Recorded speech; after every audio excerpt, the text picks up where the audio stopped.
Hi,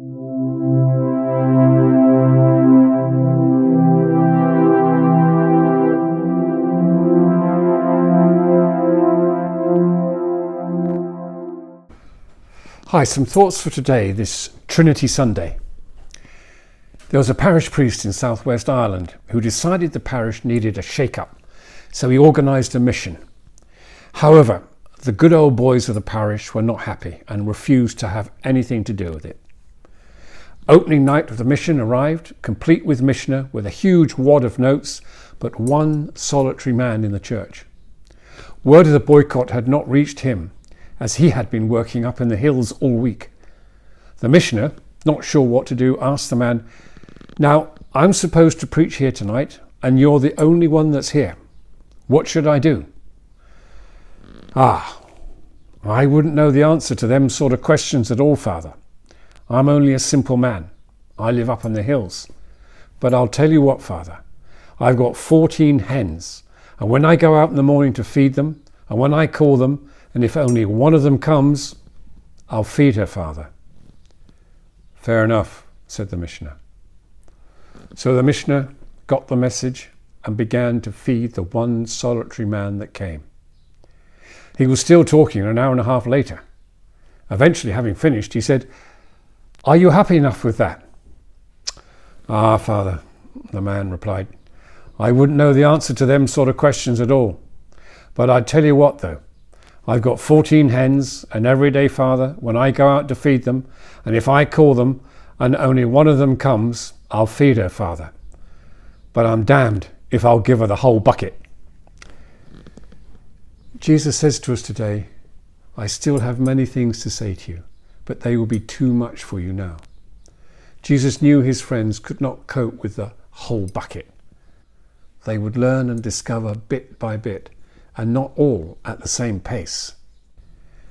I read an article in the paper this week entitled, "Who Can Lead Us Out of This Age of Anxiety?"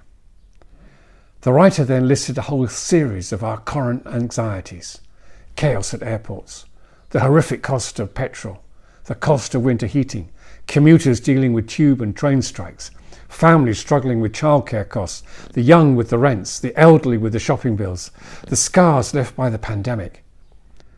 And then those dear primary school children shot in Texas and cities in Ukraine turned to rubble. The writer also says, the country is beginning to feel like 4-year-old Prince Louis after hours of Jubilee celebrations and sugar rushes. Frazzled and mildly hysterical, but with increasingly few grown-ups to calm us down. As I read the article, I thought, whoa, this is too much. And the author had not even reached Downing Street in Westminster and the embarrassing antics there. It was all too much all at once. So where do you start? How do you start? Does anyone know where we're going? Do they care? Our situation is not new. It has been shared by so many down through the years, and it was the same for Jesus' friends.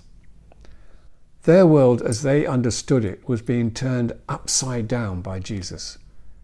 All of a sudden they were being besieged by the pain of so many sufferers and the anger of authorities. Life was uncertain. However, around that uncertainty something was happening. Lives were changing and things were different. They were different as individuals. Jesus knew it would take time for them to understand and then to be able to continue his work in the world. The mysteries of God could not be revealed all at once. None of us can cope with a whole bucket thrown at us. Maybe we need to try and find time to allow God and Jesus to be with us and just talk with us. Maybe perhaps go for a walk with Jesus. Allow him to be your companion as he was to the 2 disciples on the way to Emmaus. Talk with him and tell him how you feel. Perhaps imagine an event in Jesus' life. Imagine you are there, listening and looking at what is going on around Jesus. Allow yourself time with Jesus and let him reveal his love for you little by little. Perhaps imagine him sitting opposite you. Share your anxieties and let Jesus hold you in his love and care. Let your heart hear his words, "Peace be with you." It's a travel safe program.